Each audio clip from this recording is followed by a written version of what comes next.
Matrix में next heading डाल देना, एडिशन ऑफ टू मैट्रिसेस, दो दी गई मैट्रिक्स का सम, एडिशन ऑफ टू मैट्रिसेस।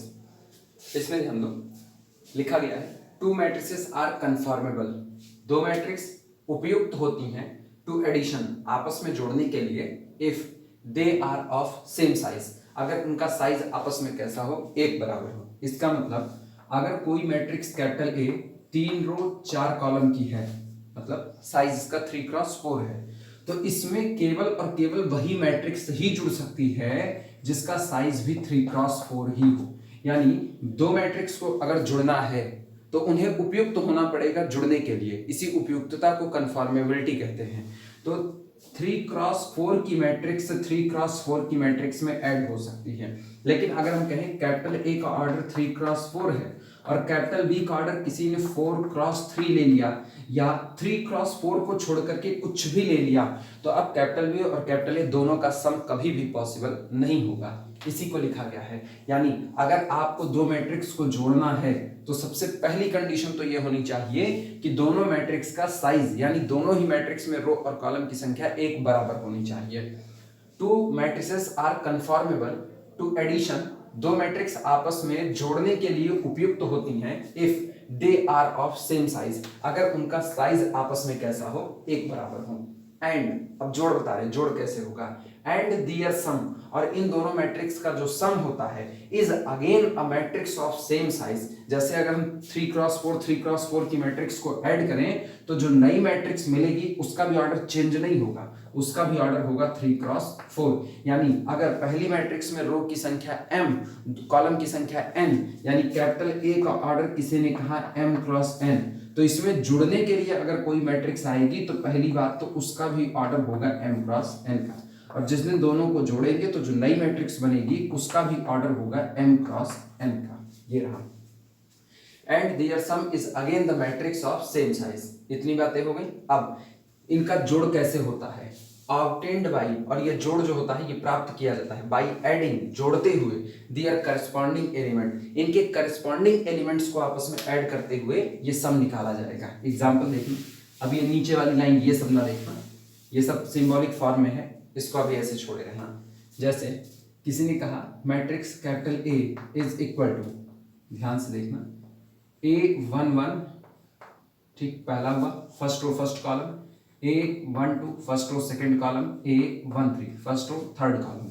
इसी तरह से A21, A22, A23। अगला किसी ने लिख दिया A31, A32, A33। ये 3x3 की मैट्रिक्स ले रहे हैं। अब अगली मैट्रिक्स जो होगी ना, वो भी अगर इसके साथ जुड़ने के लिए कन्फॉर्मेबल है तो वो भी 3x3 की ही होगी। तो यहां लेते हैं capital B is equal to, अगली मैट्रिक्स है B11 first row first column का element, 12 first row second column का element, B13 first row third column का एलिमेंट। इसी तरीके से B21 second row but first column, second row second column, second row third column का element, third row first column का, third row second column का, third row third column का element. ये तैयार हो गई दो मैट्रिक्स, कैपिटल ए और कैपिटल बी। अब इन दोनों को जोड़ करके दिखाते हैं कि मैट्रिक्स को जोड़ा कैसे जाता है। सीधी सी बात, अगर ए और बी को ऐड करना है तो इनकी करस्पॉन्डिंग एंट्री ऐड करो। करस्पॉन्डिंग मतलब अनुरूपता रख रहे हैं। जैसे ये बैठा है फर्स्ट रो फर्स्ट कॉलम पर, तो ये जिससे ऐड होगा उसको भी बैठना होगा फर्स्ट रो फर्स्ट कॉलम पर। तो ये होता है a plus B is equal to matrix, गौर से देखना, A11 ऐड होगा B11 में, इसी तरीके से A12 ऐड होगा B12 में, तो A12 प्लस B12, इसी तरीके से A13 ऐड होगा B13 में, तो A13 प्लस B13। अगला देखना, A21 ऐड होगा B21 में, तो A21 plus B21, A22 add होगा B22 में, तो A22 plus B22, A23 add होगा B23 में, A23 प्लस B23। कोई ये नहीं कह सकता कि A21 B22 में ऐड होगा, नहीं, ये करस्पॉन्डेंसी नहीं। करस्पॉन्डेंसी मतलब जिस प्लेस पर A11 बैठा है वो दूसरी मैट्रिक्स में उसी एलिमेंट से जुड़ेगा जो उसी पोजीशन पर बैठा होगा, यानी फर्स्ट रो फर्स्ट कॉलम की पोजीशन पर। अगला देखना, A31 ऐड होगा B31 से, A31 plus B31, A32 add होता है A32 ऐड होता है B32 से, और इसी तरीके से A33 ऐड होगा B33 से। ये तैयार हुआ। अब गौर करो, ये मैट्रिक्स बन गई फर्स्ट रो फर्स्ट कॉलम का element, first row second column का element, first row third column का एलिमेंट, ये रहा। सेकंड रो फर्स्ट कॉलम का element, second row second column का element, second row but third column का element, third row first column का element, third row second column का, third row third column का element. इसका मतलब अब इनको हम फिर और सिंबल में लिखने जा रहे हैं। हम इसको लिख सकते हैं दिस इज इक्वल टू, ध्यान से देखना, फर्स्ट रो फर्स्ट कॉलम का एलिमेंट है A11 कोई नंबर है, B11 कोई नंबर है, इनके जुड़ने पर एक नंबर आएगा और वो नंबर इस मैट्रिक्स में कहां बैठेगा, फर्स्ट रो फर्स्ट कॉलम, तो लिखा जाता है C11। ये रहा। वापस इसी तरह दूसरे पर जाओ, दूसरे पर देखो तो A12 ऐड है B12 में, तो A12 ऐड है B12 में, यानी फर्स्ट रो सेकंड कॉलम का एलिमेंट है, तो फर्स्ट रो सेकंड कॉलम का एलिमेंट दूसरी तरफ फर्स्ट रो सेकंड कॉलम से ऐड हुआ, तो जो बन रहा है वो भी बन रहा है फर्स्ट रो सेकंड कॉलम में। ये रहा, इसकी जगह पर हमने C11 लिख दिया। ये भी जुड़ने के बाद कोई नंबर बनेगा, उस नंबर को C12 कह दिया। ये जुड़ने के बाद कोई नंबर बनेगा, जहां बनेगा ये फर्स्ट रो थर्ड कॉलम में होगा, तो इसको लिख दिया C13। इसी तरीके से इनके लिए C21, और इसके प्लेस पर हमने लिख दिया मान करके C22, इनके प्लेस पर लिख दिया C23, इसके प्लेस पर C31, इसके प्लेस पर C32, और ये लास्ट वाले के प्लेस पर C33 लिख दिया। ये तो इसी को कहा जाता है। अब ये सिंबल में आओ, अब सिंबॉलिक फॉर्म देखना। If capital A is equal to Aij m cross n, अगर कैपिटल A कोई m क्रॉस n की मैट्रिक्स है तो ये जिस मैट्रिक्स में जुड़ेगा वो भी m क्रॉस n की होगी। इसके जनरल एलिमेंट को Aij लिख दिया, इसके भी जनरल एलिमेंट को Bij, क्योंकि ऐड करना है तो करस्पॉन्डिंग ऐड होगा। अब जो नई मैट्रिक्स A प्लस B होगी वो बनेगी कैपिटल C, वो नई वाली मैट्रिक्स जो बनाए हैं सिंबॉलिक फॉर्म में। This is equal to Aij plus Bij, और उसी को हमने लिखा है Cij। गौर करो, A11 प्लस B11 को क्या लिखा, C11, A12 प्लस B12 को क्या लिखा, C12, A13 प्लस B13 को क्या लिखा, C13। इसका मतलब इन शॉर्ट कहा जाए तो हमने Aij प्लस Bij को ऐड करके मान लिया Cij, यानी ith रो jth कॉलम का एलिमेंट जब ith रो jth कॉलम के एलिमेंट से ऐड हुआ तो उसने बनाया भी ith रो jth कॉलम के एलिमेंट को। तो चूंकि इतनी बड़ी बातें आप हर बार नहीं लिख सकते, इसीलिए इसको सिंबल में बांधा गया कि if capital A is equal to Aij m cross n की मैट्रिक्स है, capital B is equal to Bij m cross की n, तो A प्लस B करना है ना, तो i रो jth कॉलम के एलिमेंट को ith रो jth कॉलम में ऐड कर दीजिए। और ये बात किसी एक दो के लिए नहीं, हर एक के लिए होनी चाहिए, इसीलिए Cij। और देखो Cij क्या है, ये होना चाहिए Aij प्लस Bij होना चाहिए इसको। Cij is equal to Aij plus Bij, और ये बात for all i comma j के लिए होल्ड होनी चाहिए। ये रहा, ये होता है मैट्रिक्स के जोड़ को सिंबल के फॉर्म में लिखना, और बाकी सामने वो करके दिखाया गया है, असलियत ये है इसकी।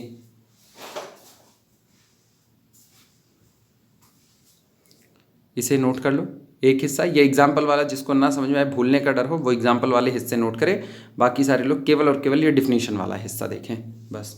अब तय हो चुका है कि अगर दो मैट्रिक्स को आपस में ऐड करना है तो सबसे पहले ये देखिए कि उनका साइज आपस में बराबर होना चाहिए, और फिर आप उनको ऐड करने के लिए करस्पॉन्डिंग एलिमेंट को ऐड कर दीजिए। सिंबल में हम हमेशा यही लिखेंगे A plus B is equal to Cij, यानी जो Cij है वो कुछ और नहीं है, वो मैट्रिक्स कैपिटल A की ith रो jth कॉलम का एलिमेंट में मैट्रिक्स कैपिटल B के ith रो jth कॉलम के एलिमेंट को ऐड करने पर बना है, और जो बना है वो भी ith रो jth कॉलम में बना हुआ है।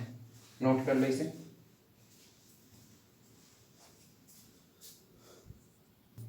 एग्जाम्पल में लिख लेना, जैसे इसी के सम को दिखाने के लिए यहीं पर एक एग्जाम्पल देते हैं। एग्जाम्पल है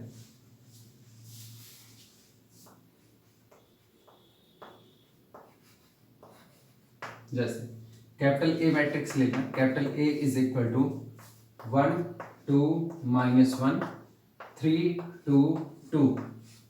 कैपिटल B मैट्रिक्स ले रहे हैं, capital B is equal to, अब सेम साइज की ही लेनी पड़ेगी, तो 2 -2 1 -3 -2 2 ये रहा। तो a प्लस बी देखो कितना आएगा, then a plus B is equal to corresponding element add करो, 1 + 2 3 ये आएगा, 2 + -2 0 -1 + 1 0 3 + -3 दैट इज 0 2 -2 0 2 2 4 ये मैट्रिक्स तैयार हुई। सोचो कैपिटल ए का भी साइज कितना, 2 रो और 3 कॉलम, 2 × 3 2 × 3, तो तैयार भी हुआ 2 × 3 का। एग्जाम्पल में इसी बात को लिख देना।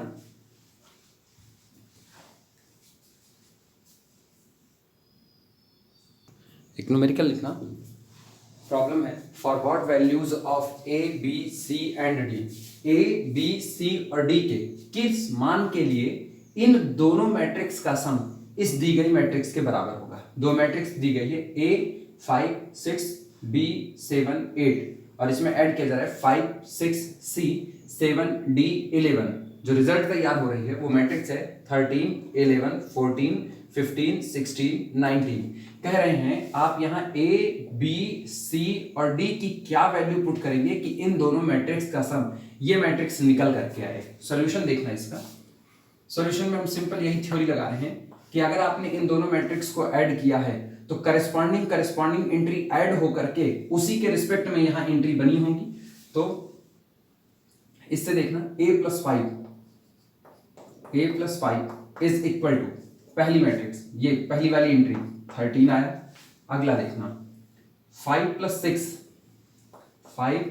+ 6 इज इक्वल टू कितना आया 11 और ठीक 6 + 5 6 5 11 और उधर बन भी कितना रहा 11। इसका मतलब ये बात कंसिस्टेंस है। कंसिस्टेंट का मतलब संगत होना, तर्क संगत बातें हैं कि हाँ बिल्कुल आपने जो लिखा है वो बातें एक्सेप्ट करने के लायक हैं। अगला 6 + c और इनके जोड़ से बन क्या रहा है 14 बन रहा है। ठीक, अगली बात देखना b + 7 इज इक्वल टू 15, तो b + 7 इज इक्वल टू 15।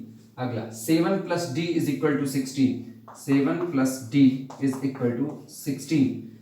ठीक, 8 + 11 is equal to 19, 8 + 11 is equal to 19। अब गौर करो 11 8 19 इधर भी और जो रिजल्ट आ रहा है वो भी कौन है 19। इसका मतलब ये बात भी सही है। तो जब आपके परफेक्टली जो कांस्टेंट टर्म है जैसे 6 5 11 इधर 6 और 5 को ऐड किया 11 ही उधर भी 11 आपका ये भी बन रहा है, तो लेफ्ट साइड बराबर राइट साइड, लेफ्ट साइड बराबर राइट साइड। इसका मतलब ये परफेक्टली कांस्टेंट बातें तर्क संगत आ रही है, कंसिस्टेंस आ रही है। तो इसका मतलब अब हम यहां से सीधे सीधे कैलकुलेट कर लेते हैं। यहीं पर लिख देंगे कंसिस्टेंस। ठीक, सो इसलिए यहां से देखना a बराबर 13 में से 5 निकाल दो, a इज इक्वल टू 13 - 5, 5 5 10 3 13 यानी a इज इक्वल टू 8। ये आ गया पहला रिजल्ट। इसी तरीके से अगला देखना, इसमें कोई काम नहीं करना, ये 6 5 11 लेफ्ट साइड और 11 right side. 6 + c is equal to 14, तो c इज इक्वल टू 14 - 6 कर दो, c इज इक्वल टू 14 - 6। 6 4 10 4 14, ये भी कितना हो गया 8 हो गया। इसी के साथ ये भी शामिल हो गया। इसी तरीके से अगला b + 7 इज इक्वल टू 5, तो इसका मतलब b इज इक्वल टू 15 - 7 15 7 3 10 5 15, ये भी 8 ही आएगा। This is equal to again 8। और इसी तरीके से d को कैलकुलेट करो, d इज इक्वल टू 16 - 7, यहां पर लिखते रहे हम d इज इक्वल टू 16 - 7। लो 7 3 10 और 6 16, 6 3 9, ये आ गया। सारे आंसर आ गए। a is equal to 8, c is equal to 8, b is equal to 8 और d इज इक्वल टू 9। ये आंसर होगा। यानी आप a b c और d की वैल्यू ये सेलेक्ट कीजिए तो इन दोनों मैट्रिक्स का सम यही आएगा जो मैट्रिक्स का सम आपने करके दिया हुआ है। नोट कर लो इसे।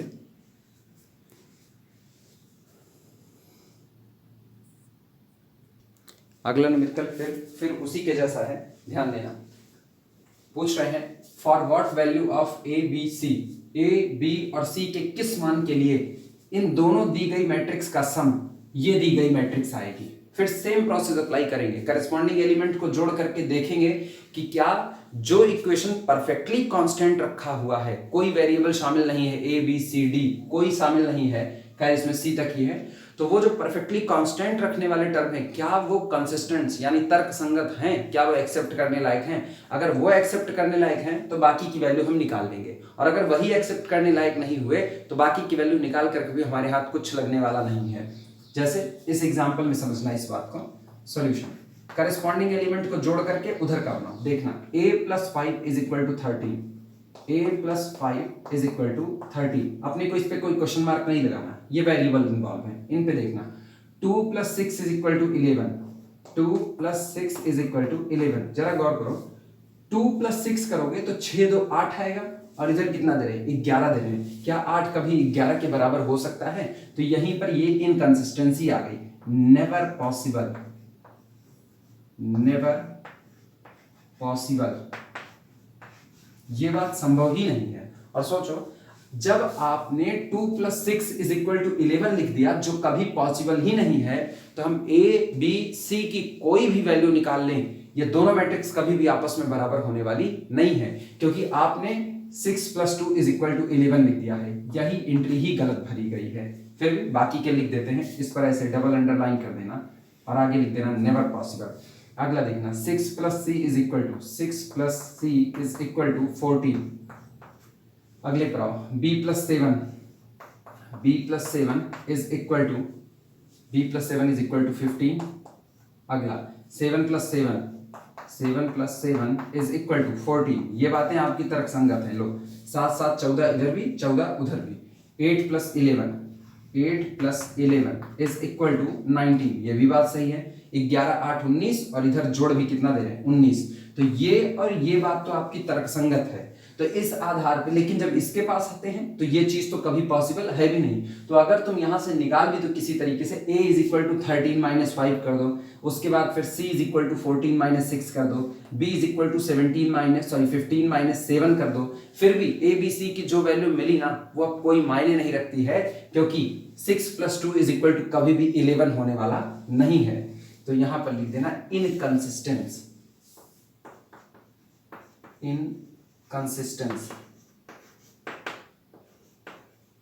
इनकंसिस्टेंस, ठीक। और जब ये इनकंसिस्टेंस है तो इसका मतलब अब साफ है कि आप कोई भी वैल्यू सिलेक्ट करेंगे, ये कभी भी आपस में बराबर होने वाले नहीं है, ये इनकंसिस्टेंस होगा, इनकंसिस्टेंस।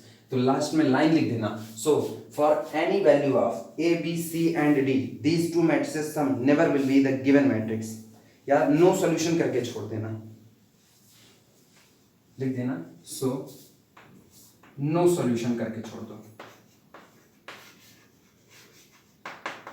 No solution.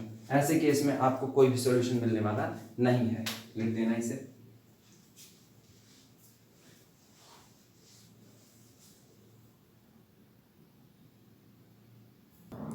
मैट्रिक्स के सम की प्रॉपर्टीज होती हैं, मैट्रिक्स के सम की प्रॉपर्टीज देखना, a + b = b + a।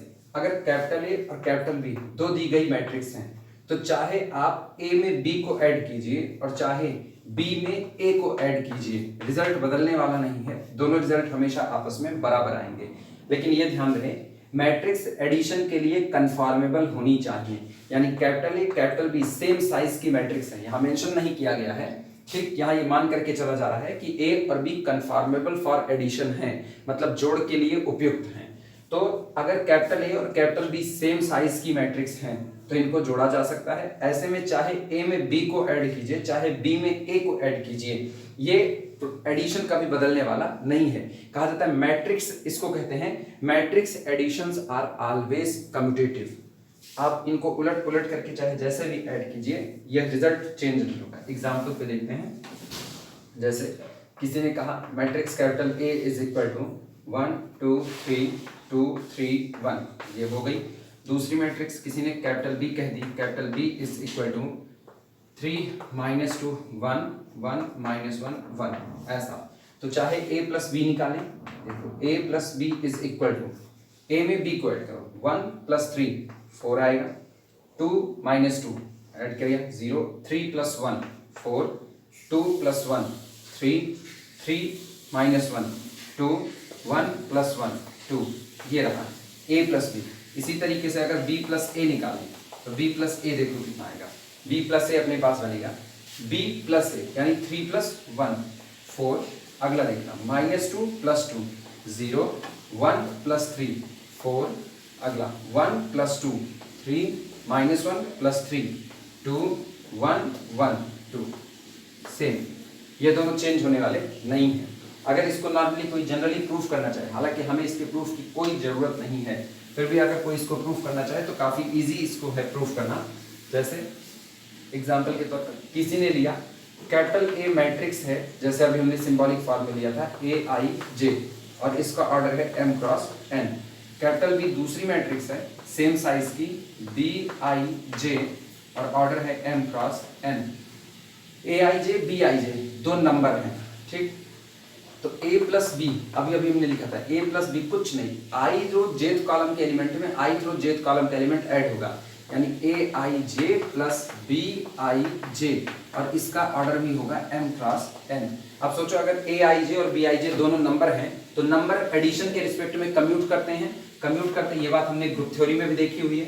और कम्यूट करेंगे तो देखो ये क्या बनेगा, इसको पलट दो, पलटने पर ये बनेगा BIJ + AIJ, ये बना। अब फिर दोनों को अलग अलग करके लिखो तो कितना होगा, जब पहले AIJ आया तो A था, फिर बाद में BIJ आया तो B था, आज पहले BIJ आ रहा है तो this is equal to B, और प्लस ये हो गया कैपिटल A, ये रहा A + B = B + A, यानी matrix additions are always commutative. Matrix के एडिशन हमेशा कम्यूट करते हैं। इसी तरीके से मैट्रिक्स का एडिशन एसोसिएटिव होता है, चाहे पहले मैट्रिक्स B और C को ऐड कर लो, आए हुए रिजल्ट पर मैट्रिक्स A को ऐड करो, और चाहे पहले दो मैट्रिक्स A और B को ऐड कर लो, फिर आए हुए रिजल्ट पर C को ऐड करो, ये रिजल्ट चेंज होने वाला नहीं है। यानी A + B + C = A + B + C। ये दो बातें हुई। Matrix additions are always commutative and matrix additions are always associative. ठीक, आगे बढ़ते हैं। नेगेटिव ऑफ अ मैट्रिक्स, किसी मैट्रिक्स का नेगेटिव क्या होता है, इस बात को जानने के लिए सबसे पहले एक चीज जान लो कि अगर आप किसी मैट्रिक्स में किसी नंबर से गुणा करते हो, याद करो जब हम लोग डिटर्मिनेंट पढ़ते थे तो डिटर्मिनेंट अगर ये होता था 1 2 3 2 4 1 3 2 1, तो डिटर्मिनेंट की किसी एक रो में या किसी एक कॉलम में किसी नंबर से मल्टीप्लाई हो जाता था। यानी जब हमको इसमें से कॉमन भी लेना होता था तो हम किसी एक रो से, जैसे अगर ये लिखा होता ना 2 2 2 3 3 3 1 2 3, हम करते क्या, ऊपर वाली रो से 2 कॉमन लेते, नीचे वाली रो से 3 कॉमन लेते, तो 2 × 3 और डिटर्मिनेंट बनता 1 1 1, यहाँ बनता 1 1 1 और नीचे था 1 2 3। ये काम होता था कि आप किसी डिटर्मिनेंट की किसी भी रो या किसी भी सिंगल कॉलम से आप एलिमेंट को कॉमन कर सकते थे। मैट्रिक्स में ऐसा नहीं है। यही हाल यहाँ पर मल्टीप्लाई के केस में होता था, आप किसी भी एक रो में या किसी भी एक कॉलम में पर्टिकुलर किसी नंबर से मल्टीप्लाई कर सकते थे। अगर हम चाहते तो हम डिटर्मिनेंट के इस कॉलम में सिर्फ एक नंबर 3 से मल्टीप्लाई करके 3 दूनी 6 3 त्रिका 9 3 दूनी 6 बना देते इसको, लेकिन फिर डिटर्मिनेंट की वैल्यू में भी इस नंबर से डिवाइड करते इसको चेंज ना होने के लिए। अब गौर करना, मैट्रिक्स में ये नहीं होता क्योंकि मैट्रिक्स न्यूमेरिकल वैल्यू नहीं देती। मैट्रिक्स के लिए पहले ही कहा गया, matrix is the arrangement of object, वो सामान को रखने की व्यवस्था है रो और कॉलम में। और जब आप किसी व्यवस्था में किसी चीज को एंटर कराते हो तो व्यवस्था में जितने भी लोग हैं उन सबको वो चीजें बराबर बराबर मात्रा में मिलती हैं। कहते हैं ना, जब एक क्लास चल रही हो तो क्लास एक अरेंजमेंट होता है, रो और कॉलम में सीटें लगी होती हैं इस तरीके से और स्टूडेंट बैठते हैं तो रो और कॉलम बनता है, तो वो एक मैट्रिक्स है। उसमें जब कोई टीचर इंटर करता है और इंटर करने के बाद पढ़ाना शुरू करता है तो सबको एक बराबर पढ़ाने को मिले, मतलब हर एक बोर्ड पे जो कुछ लिखा है वो ऐसा नहीं है कि कह दिया इतने हिस्से को केवल इस लाइन वाले लिखें, इतने हिस्से को इस लाइन वाले, ये नहीं होता। तो जब आप किसी व्यवस्था में सामान को देते हो तो आपको हर एक को देना पड़ता है। यही बात मैट्रिक्स पर होल्ड होती है। जैसे अगर किसी ने मैट्रिक्स लिख दी 1 2 3 4 2 1 3 2 2, ये मैट्रिक्स बना दी और इसमें उसने कहा कि हम इस मैट्रिक्स में 3 का मल्टीप्लाई कर रहे हैं, तो 3 का मैट्रिक्स में मल्टीप्लाई होने का मतलब है मैट्रिक्स की हर एक एंट्री पर 3 का मल्टीप्लाई होगा, कोई छूटेगा नहीं। यानी 3 1 के 3 3 दूनी 6 3 त्रिका 9 3 चौक 12, 3 दूनी 6, 3 1 3, 3 त्रिका 9, 3 दूनी 6, 3 दूनी 6, ये हुआ। जबकि डिटरमिनेंट में ऐसा नहीं था। डिटरमिनेंट में आप किसी एक रो किसी एक कॉलम में किसी नंबर का मल्टीप्लाई कर सकते थे, वहां पर ये छूट होती थी।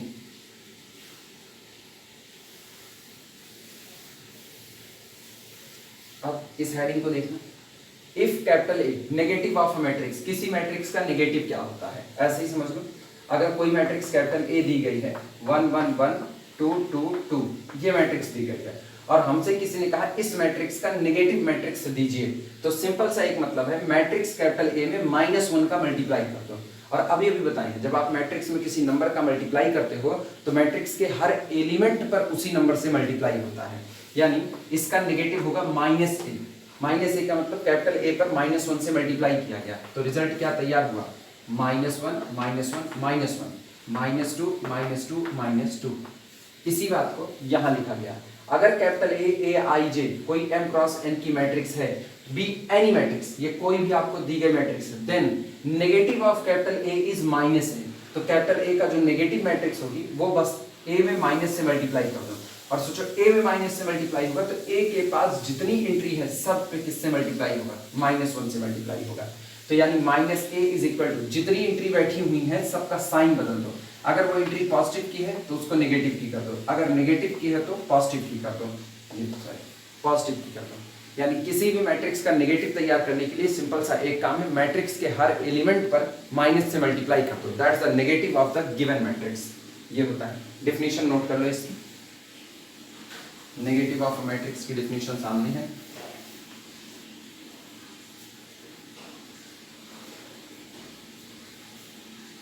एग्जाम्पल लिख लेना इसका। एग्जाम्पल है कैपिटल ए अगर दिया गया है 1 2 3 2 4 2 और आपसे इसका नेगेटिव मैट्रिक्स मांग रहे हैं, नेगेटिव ऑफ ए, तो सिंपल सा काम है जितने भी एलिमेंट है सबको माइनस से मल्टीप्लाई कर दो, -1 से मल्टीप्लाई कर दो, ये हो गया। ये पहला एग्जाम्पल, ये सबसे सिंपल है। अब देखना थोड़ा सा कॉम्प्लिकेटेड। दूसरा, अगर किसी ने एक मैट्रिक्स लिख दी, ठीक, कि if capital A is equal to, ये थोड़ा सा कॉम्प्लिकेटेड होगा लेकिन कोई बहुत ज़्यादा भारी भरकम नहीं है। If capital A is equal to, पहली रो हम लिख रहे हैं 5 6 7, 5 6 7, सेकेंड रो लिख रहे हैं 8 9 10, 8 9 10, ठीक। Then over addition modulo 11, operation इस बार ना मॉडुलो सिस्टम में लेके जा रहे हैं। मॉडुलो सिस्टम में जब ऑपरेशन लेकर के जा रहे हैं तब अब देखो किस तरीके से इसकी नेगेटिव मैट्रिक्स निकाली जाएगी, क्योंकि अब यहाँ वो नियम नहीं है कि आप सब पर माइनस से मल्टीप्लाई कर दो, है तो बात आज भी हुई आप सब पर माइनस से मल्टीप्लाई कर दो, लेकिन अब दिक्कत देखना क्या आएगी। ऐसे में मैट्रिक्स के अंदर शुरुआत में जब मैट्रिक्स की किए थे तो बताए हुए थे मैट्रिक्स के अंदर एंट्री जिस फील्ड से भरी जाएगी मैट्रिक्स ओवर दैट फील्ड कही जाएगी। अगर सारी एंट्री रियल की है, रियल की फील्ड से तो रियल मैट्रिक्स कही जाएगी, कॉम्प्लेक्स की फील्ड से है तो कॉम्प्लेक्स मैट्रिक्स कही जाएगी। आज की तारीख में एडिशन मॉडुलो 11 का मतलब जो इन्होंने फील्ड ली होगी वो फील्ड ये है Z11 with operation addition modulo 11 and multiplication modulo 11, दो ऑपरेशन, ये दोनों ही मॉडुलो 11 पर चल रहे हैं। अब इन्होंने इस फील्ड को लिया है और ये एंट्री जो भरी गई है इस फील्ड से भरी गई है, तो इसका मतलब जो -a तैयार होगा उसकी भी एंट्री इसी फील्ड से भरी जाएगी। और गौर करना ये होगी Z11 अपने पास जो होता है वो होता है 0 1 2 3 4 5 6 7 8 9 और 10, ये होता है Z11। तो माइनस का मतलब समझो, अब इन दोनों को जिस दिन ऐड किया जाएगा, यानी अगर किसी मैट्रिक्स में उसके नेगेटिव मैट्रिक्स को ऐड करोगे तो नल मैट्रिक्स मिलती है। आगे लिखाएंगे नल मैट्रिक्स। नल मैट्रिक्स वो मैट्रिक्स होती है जिसके अंदर की सारी एंट्री 0 होती है, जैसे ये मैट्रिक्स 0 0 0 0 नल मैट्रिक्स है, यानी आप सारी एंट्री केवल और केवल 0 भरो तो आपकी मैट्रिक्स नल मैट्रिक्स कहलाती है। तो यहाँ पर जब आप माइनस से तैयार करते हो तो गौर करो किसी भी मैट्रिक्स में जब आप उसकी नेगेटिव मैट्रिक्स को ऐड करते हो तो रिजल्ट हमेशा नल मैट्रिक्स तैयार होती है। यही देखना 1 -1 0 2 -2 0 3 -3 0 2 -2 0 4 -4 0 2 -2 0, ये रहा।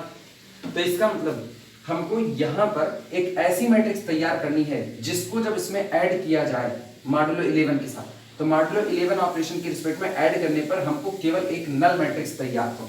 और सोचो मॉडुलो 11 का मतलब होता है कि जब जब आपका नंबर 11 के ऊपर चढ़ेगा आप तुरंत 11 से डिवाइड लगाओगे और लीस्ट नॉन नेगेटिव रिमाइंडर बचाओगे। नॉर्मली अगर ऐसे किसी को सुनना हो तो ऐसे वो देख ले, सब पर माइनस बैठा दो, तो capital A is equal to, लिखना मत इसको, capital A is equal to -5, -6, -7, -8, -9, -10, ये रहा, तैयार हो गया। लेकिन दिक्कत ये हुई कि जो आपकी फील्ड Z11 है उसमें तो अभी ये ढका हुआ है, ये नजर ही नहीं आ रहा। 0, 1, 2, 3, 4, 5, 6 सारे 0 से लेकर 10 तक के सारे नॉन नेगेटिव नंबर हैं और यहाँ पर माइनस बैठा है। तो ऐसे में तो जो -a तैयार हुआ उसके अंदर की एंट्री, फील्ड की एंट्री नजर नहीं आ रही, जबकि a और -a दोनों की एंट्री फील्ड की ही एंट्री होती है। अब गौर करो, ये सिर्फ एक आंख का धोखा है। हम कहते हैं कि जो भी बैठेगा वो मॉडुलो 11 के साथ ऑपरेट करना है। तो यानी -5 में 11 से भाग दो और -5 में 11 से भाग देने पर जो लीस्ट नॉन नेगेटिव रिमाइंडर बचेगा वही हमारा आंसर होगा। अब गौर करना, किसी ने -5 में 11 से भाग लगाया तो 11 1 के 11, गौर करना लीस्ट नॉन नेगेटिव रिमाइंडर कितना बैठा, 6 बैठा। तो इसका मतलब जो आपको -5 दिख रहा है वो वास्तविकता में कितना है, 6 है ये। अब करो 6 और 5 ऐड करो, -a मिल रहा है, पहले हम सब तैयार कर देते हैं। अब -6 में 11 से भाग लगाओ, -6 डिवाइडेड बाई 11, फिर वही 11 1 के 11, तो कुल मिलाकर के रिमाइंडर कितना बचा, रिमाइंडर 5 बच रहा है, 5 बचा। इसी तरीके से 7 में 11 से भाग लगाओ, 7 3 10, 1 11, 3 1 4 बचेगा, ठीक। 8 में लगाओ, 8 2 10, 1 11, 3 बचेगा रिमाइंडर। 9 में भाग लगाओ 11 से, तो 9 1 10, 1 11, 2 बचा। 10 में 11 से भाग लगाओ, कुल मिलाकर के एक रिमाइंडर आएगा। तो इसका मतलब जो -a था वो ये तैयार हुआ, 6 5 4 3 2 1। चेक करें क्या वास्तविकता में यही -a होगा। तो केवल एक काम करना है, a में -a को ऐड करो, लेकिन याद रखना अब जो ऑपरेशन है वो एडिशन मॉडुलो 11 का है, यानी जब a में -a के एलिमेंट ऐड होंगे तो मॉडुलो 11 के द्वारा ऐड किए जाएंगे और रिजल्ट तैयार होना चाहिए 0। ध्यान देना, a का पहला एलिमेंट 5 और -a का पहला एलिमेंट 6, 6 5 11, 11 11 से पूरा पूरा कैंसिल आउट हो जाएगा और जो रिमाइंडर बचेगा वो 0 बचेगा। इसका मतलब a प्लस -a, ये पहला एलिमेंट इसने कितना दे दिया, 0। अगला देखना 6 और यहाँ कितना 5, 6 5 11, फिर 11 से डिवाइड लगेगा, रिजल्ट चढ़ा 0। फिर देखना 7 4 11 और 11 से भाग लगा, फिर रिजल्ट आया 0। अब की 8 2 10 1 11, फिर 11 से भाग लगा, रिजल्ट आया 0। 9 1 10 1 11, फिर रिजल्ट आया 0। इसी तरीके से 10 1 11, रिजल्ट आया 0। यानी a में -a को ऐड करते ही कितना मिल गया, नल मैट्रिक्स मिल गई। हाँ क्लियर है कि ये कैपिटल A है तो वो उसका इनवर्स होगा, ठीक। लिख लेना इसको, if capital A is equal to this then over modulo 11, ऐसे लिखना, over modulo 11 -a is equal to this, ये सामने मौजूद है। इस Z11 को लिखने की नीड नहीं, ये सारी बातें बस खाली समझ के लिए हैं, नोट कर लो। यानी मॉडुलो 11 में आप नेगेटिव से मल्टीप्लाई तो करोगे लेकिन रिजल्ट में आप वही एंट्री लिखोगे जो आपकी फील्ड में होती है, यानी सारे के सारे नॉन नेगेटिव एंट्री लिखी जाएंगी। एक और तरीका इसका होता है, जैसे कोई ये भाग भाग देने में कंफ्यूजन आए कि हम भाई भाग नहीं दे सकते, तो उसको सीधा सा रास्ता है। सीधा सा रास्ता ये है, पहले आप सब पर माइनस से मल्टीप्लाई कर लो, ध्यान से सुनो, पहले सब पर माइनस से मल्टीप्लाई कर लो, माइनस से मल्टीप्लाई होते ही ये सामने तैयार हो गया। अब इस नेगेटिव को पॉजिटिव की तरफ लेकर के जाना है, तो एक काम करो, जितने एलिमेंट बैठे हैं सब पर एक बराबर 11 का मल्टीपल ऐड करो और तब तक ऐड करो जब तक ये सारे लोग पॉजिटिव ना हो जाएं। जैसे इस पर 11 का मल्टीपल ऐड करो तो एक ही बार 11 ऐड करते हैं, देखना 11, क्योंकि मॉडुलो 11 था, तो अगर यहाँ 11 ऐड किया तो सब पर 11 ही ऐड होगा, किसी पर 22 और 23 ऐड ना करना या 33 ऐड ना करना। ये 11 प्लस 11 प्लस 11 प्लस 11 प्लस 11। अब गौर करो क्या बगल वाली मैट्रिक्स आएगी, सेम टू सेम वही मैट्रिक्स आएगी, और इसका मतलब अब ये जो मैट्रिक्स निकल करके आई दिस इज द -11। अगर इसी को कुछ ऐसा लिख दिया जाता, जैसे इस -5 को ये ना लिखा जाता, बल्कि -5 को लिख दिया जाता। ये सारी 11 भी फिर से हटा रहे हैं।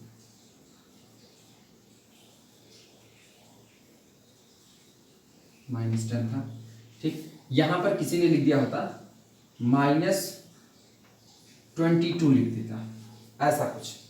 तो यहाँ कैपिटल ए के पास जो एंट्री होती है ना, इसको भी कोई 22 लिखा होता। ये गौर करो, तोड़ना तो यहीं से तोड़ सकते हैं। 22 है तो 22 में 11 से भाग लगाओगे तो वास्तविकता में ये जो 22 लिखा है ये 0 है, और 0 में माइनस से मल्टीप्लाई भी करोगे तब भी कोई फर्क पड़ने वाला नहीं है। फिर भी अगर किसी ने ऐसा कर दिया तो अव्वल तो पहले 11 के ऊपर नजर आए तो तुरंत उसको डिवाइड कर दो, ठीक। अच्छा, अगर ये ऐसा ना होता कि 0 ना होता, कुछ और भी होता, जैसे फॉर एग्जाम्पल यहां पर होता 25 होता, ये रहा, तो फिर पहला काम वही करते, 11 से डिवाइड करें, 11 दूनी 22, 22 3 25, तो यहाँ 3 आता, तो यहाँ पर हम क्या रखते, -3 रखते। इस तरीके से इसको बैलेंस करेंगे।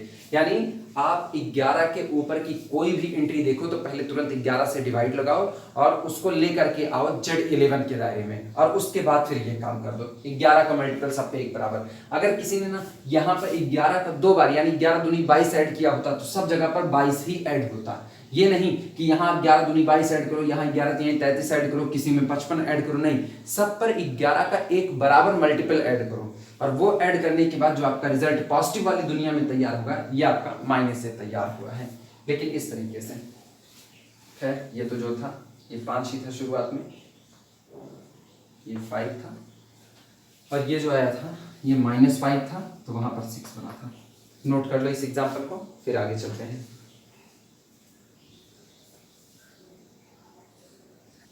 अगली हेडिंग डाल देना, multiplication of matrix bye a scalar. आप किसी कांस्टेंट नंबर से किसी मैट्रिक्स में मल्टीप्लाई करोगे तो किस तरीके से करोगे। जैसे अभी बताए हुए थे कि जब किसी मैट्रिक्स में किसी नंबर से मल्टीप्लाई होता है तो मैट्रिक्स के हर एलिमेंट पर उस नंबर से मल्टीप्लाई होता है। इसी को लिखने चल रहे हैं। लिखना इसमें वर्डिंग है, if K belong to C, if K belong to सी, सी का मतलब कॉम्प्लेक्स नंबर का सेट। कॉम्प्लेक्स नंबर का सेट सबसे बड़ा सेट है, इसमें आप रियल भी शामिल कर लो। इसका मतलब ये जो के है ये रियल नंबर हो सकता है, रेशनल नंबर हो सकता है, इरेशनल हो सकता है, ये आयोटा हो सकता है, ये 4i हो सकता है, ये 2 + 3i यानी a + ib का फॉर्म हो सकता है, कुछ भी हो सकता है। ये के कोई भी एक नंबर है, बस हमको इसका एक स्केलर कह देना है बस। के कोई भी एक कॉम्प्लेक्स नंबर है, if K belong to the capital C, और कैपिटल ए कोई दी गई मैट्रिक्स है तो लिख देना and capital A, and capital A is equal to matrix A i j of order m cross n। ये रहा। अगर के कोई भी एक कॉम्प्लेक्स नंबर है और कैपिटल ए m क्रॉस n की कोई दी गई मैट्रिक्स है, देन जिस दिन मैट्रिक्स कैपिटल ए में के का मल्टीप्लाई होगा, then K into matrix capital A is equal to कुछ नहीं, मैट्रिक्स के पास जितनी एंट्री है हर एंट्री पर इसी के से मल्टीप्लाई कर दो, यानी कि दिस इज इक्वल टू के into every element A i जे। ये रहा, और साइज नहीं बदलने वाला, साइज आज भी वही रहेगा m क्रॉस n का, ठीक। नोट कर लो इसे। अगर के कोई भी कॉम्प्लेक्स नंबर है या कोई भी स्केलर है और capital A i J m cross n की मैट्रिक्स है, तो k इंटू ए जो होगा वो सिंपली होगा कि आप मैट्रिक्स के हर एलिमेंट पर k का मल्टीप्लाई कर दो। एग्जांपल में लिखना, एग्जांपल जैसे किसी ने कहा capital A is equal to 1 2 1 3 2 2, और उसने इसमें आयोटा का मल्टीप्लाई कर दिया, complex quantity iota, then I A, ये रहा आयोटा का मल्टीप्लाई। सिंपली पूरी की पूरी रियल मैट्रिक्स चेंज हो जाएगी कॉम्प्लेक्स मैट्रिक्स में। यहाँ आई का मल्टीप्लाई होगा आयोटा, यहाँ पर हो जाएगा 2i, यहाँ हो जाएगा i यानी भाई 1 इंटू आई, इस पर हो जाएगा 3 इंटू आई, यहाँ हो जाएगा 2 इंटू आई, और यहाँ भी हो जाएगा 2 इंटू आई। ये रहा, कोई भी रो कोई भी कॉलम छूटेगा नहीं, हर रो हर कॉलम पर इसी नंबर i से मल्टीप्लाई हो जाएगा। अगला एग्जांपल देख लेना ऐसे ही, ये पहला था, दूसरे में इसी में लिख देना, if capital A is equal to 2 3 2 -2 3 2 ऐसा दिया किसी ने, तो देन अब हम इसमें √2 का या √3 का मल्टीप्लाई कर देते हैं। Then √3 into A is equal to, matrix के हर एलिमेंट पर √3 का मल्टीप्लाई हो जाएगा, तो ये बनेगा 2 √3, ये बनेगा 3 √3, यहाँ मल्टीप्लाई करेंगे 2 √3, नीचे वाली रो में -2 √3, फिर अगले में 3 इंटू √3 और फिर अगला वाला 2 इंटू √3। ये होता है किसी मैट्रिक्स में किसी स्केलर का मल्टीप्लाई कर देना। Simply if k belong to the C and capital A is any matrix Aij of order m cross n, then k into A is equal to, पूरी मैट्रिक्स के हर एलिमेंट में k का multiply कर दो, k into Aij, और order नहीं change होगा, m cross n ही बना रहेगा। नोट करो इसे।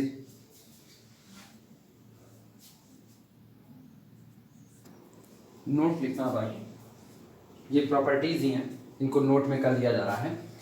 अगर k1 और k2 कोई भी दो कॉम्प्लेक्स नंबर हैं, रियल हो सकते हैं, कॉम्प्लेक्स हो सकते हैं, हम पहले बोले कॉम्प्लेक्स नंबर का सेट सबसे बड़ा होता है, इसलिए ये नंबर कुछ भी हो सकते हैं। और कैपिटल ए m क्रॉस n की मैट्रिक्स है, capital A is Aij m cross n, इसी तरीके से कैपिटल बी भी Bij m क्रॉस n की मैट्रिक्स है, मतलब a और b दो मैट्रिक्स हैं, इन दोनों का ऑर्डर सेम है, और k1 k2 दो कॉम्प्लेक्स नंबर हैं।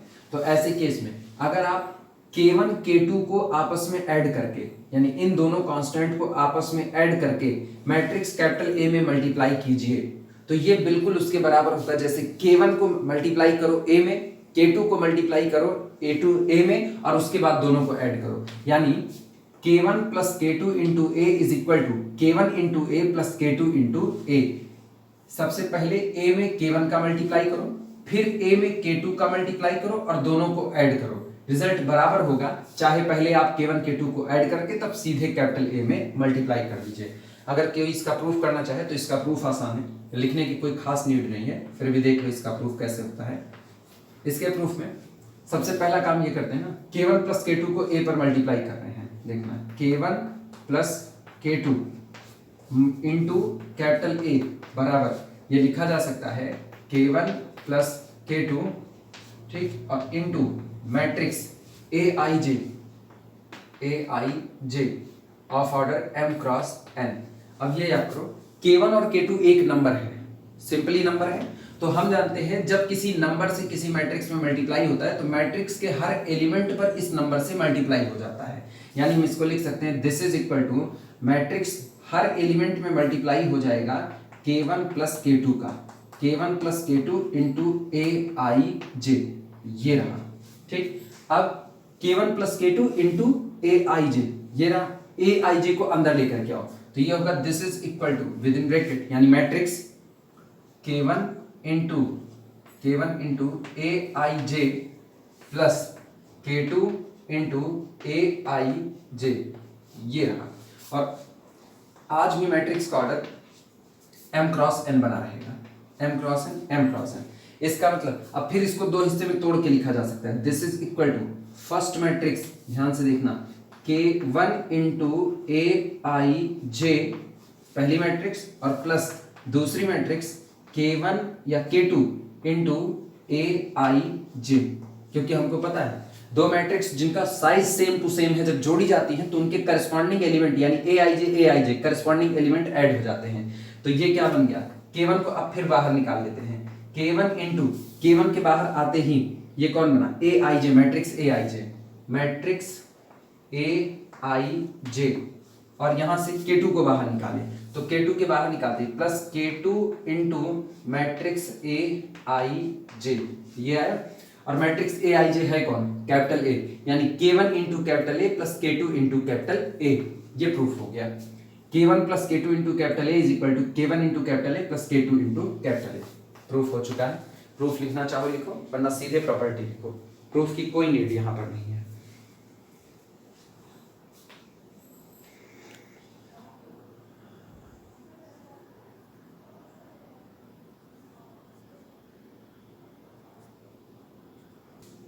दो नोट और इसमें लिख रहे हैं, k1 into k2 into capital ए, यानी नंबर K1 और K2 को आपस में मल्टीप्लाई कर लीजिए पहले, उसके बाद A में मल्टीप्लाई कीजिए, और चाहे पहले K2 को A में मल्टीप्लाई कर दीजिए और फिर K1 को A में फिर K1 को आए हुए रिजल्ट पर मल्टीप्लाई कीजिए, ये रिजल्ट हमेशा सेम बैठेगा। K1 into K2 into capital A is equal to K1 into K2 into capital A. Proof के लिए हम फिर से प्रूफ दिखा दे रहे हैं, हालांकि प्रूफ की कोई नीड नहीं है, फिर भी जिनको लिखना होगा वो प्रूफ लिख सकते हैं। सेकंड का प्रूफ देखना, सेकंड के लिए सिंपली इसको लिख सकते हैं K1 इंटू K2 और ये मल्टीप्लाई हो रहा है कैपिटल A में, यानी कि ये लिखा गया है K1 इंटू K2 मल्टीप्लाई हो रहा है मैट्रिक्स AIJ जिसका ऑर्डर है M क्रॉस N। फिर वही बात, K1 और K2 दो नंबर है, प्रोडक्ट हुआ तो नंबर ही बने, और जब नंबर का मैट्रिक्स में मल्टीप्लाई होता है तो मैट्रिक्स के हर एलिमेंट पर इनसे मल्टीप्लाई हो जाता है, यानी हम इसको लिख सकते हैं this is equal to K1 K2 को अंदर लेकर के जाएं, देखना K1 इंटू K2 और मल्टीप्लाइड हो गया AIJ में, इसका मल्टीप्लाई कर दिया, ऑर्डर वही M क्रॉस N, ये नहीं बदलेगा। अब एक काम करो, ये जो प्रोडक्ट होता है नंबर का प्रोडक्ट एसोसिएटिव को फॉलो करता है, तो हम इसको लिख सकते हैं this is equal to K1 into bracket के अंदर में K2 इंटू AIJ, इनको एक साथ ले आए और फिर ये हो गई मैट्रिक्स M क्रॉस N की, यानी दिस इज इक्वल टू, अब फिर वही बात, ये कोई एलिमेंट है और ये एक नंबर है जिसमें मल्टीप्लाई हुआ है, तो K1 को बाहर खींच लो, तो K1 के बाहर आते ही अंदर में जो बचा वो बचा K2 इंटू AIJ, और K2 इंटू AIJ का मतलब हो गया कि मैट्रिक्स कैपिटल A में K2 का मल्टीप्लाई हुआ होगा, यानी ये बन गया this is equal to K1 into matrix capital A में मल्टीप्लाई हुआ है K2, ये प्रूफ हो गया। K1 into K2 into capital A is equal to K1 within bracket K2 into capital A। तो प्रूफ लिखना चाहो तो लिख सकते हो, ना लिखना चाहो कोई नीड नहीं है प्रूफ की।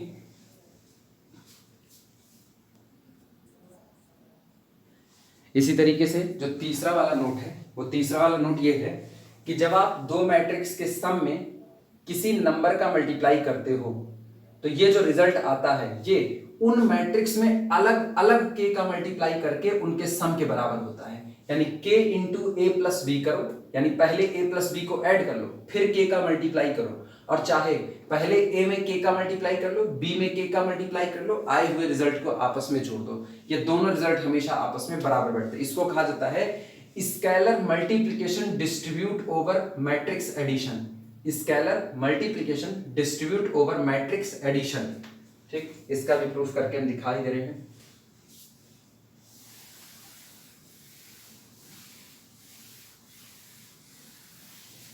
देखो, इसके प्रूफ को लिखने के लिए सिंपल सा काम करना है, तीसरे का प्रूफ दिखाते हैं। k